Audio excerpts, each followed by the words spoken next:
Guitar tuning video 2. Okay, I want to talk about what happens at the nut.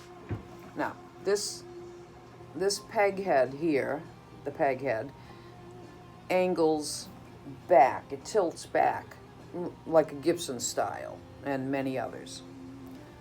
A Fender style guitar, the peg head is pretty much straight. It drops down, but it doesn't angle. So the angle is the same, but it comes down a little bit and then it goes straight out.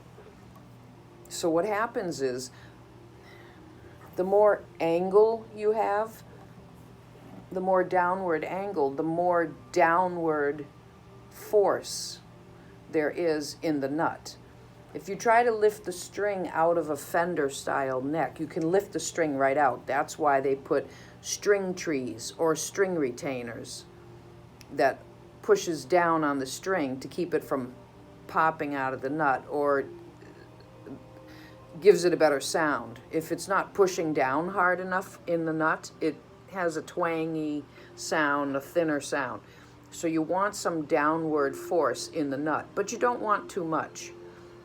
So if you have too much, and the D and the G, third and fourth string, do take a turn to get to these two tuners, which are not centered.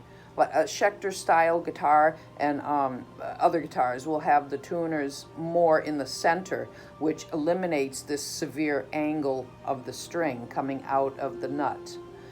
All of these things cause the string to drag or have a lot of resistance in the nut slot, and that causes the string to not return to the normal tension from here down to the bridge.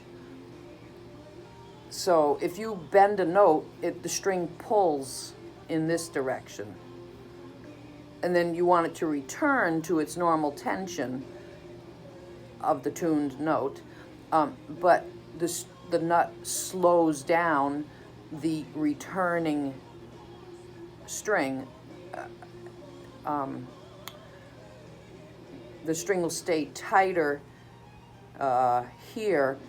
No, this part of the string will have less tension on it, and thus the note will play flat. After several strums, the string will vibrate and it will eventually come back through. And also, the tension from here to here, from the nut to the tuner, is greater than the tension from the nut to the bridge. So it's always pulling. It wants to pull.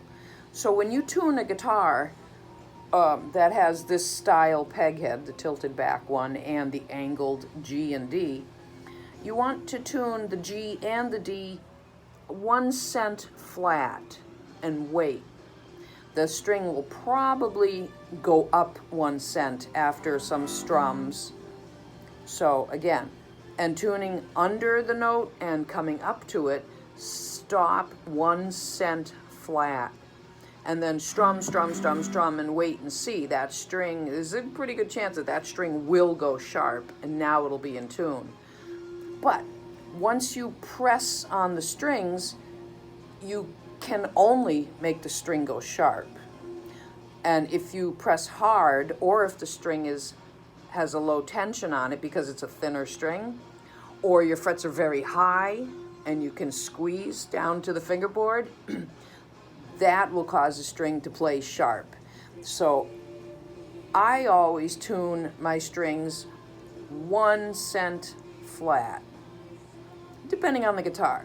But you might find that if you tune your strings 1 cent flat, when you play the guitar, it will tune better. So depending on the type of material that the nut is made out of dictates how much resistance stickiness there is for the string to slide through. If the nut slots are too tight, that will stick too. What I do is I do not put graphite or pencil lead in there because I find that the metal, the little minerals, metal pieces make the slot tighter.